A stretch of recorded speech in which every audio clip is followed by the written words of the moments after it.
Kinikilig ako, itong epekto mo. Kulang na lang tumakbo ako sa banyo. Nakakatakot ka, sobra ka. Nakatatak sa isip kong ngiti sa iyong mukha. Naku, ano ba yan? Puro ganyan na lang. Wala ka nang alam gawin kundi magparamdam. Hindi ko na alam, ano pa dapat ang iisipin ko o dapat ba na wag na lang. Tuwing gabi ka lang nag-text, message ko walang effect.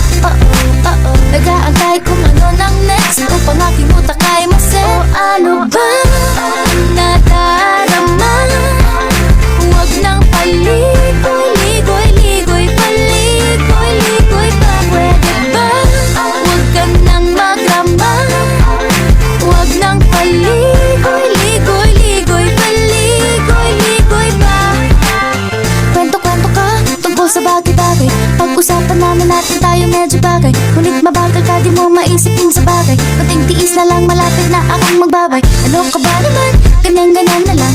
Wala ka lang alam gawin kundi magparamdam. Hindi ko na alam, ano pa dapat ang iisipin ko o dapat ba na wag na lang. Tuwing gabi ka lang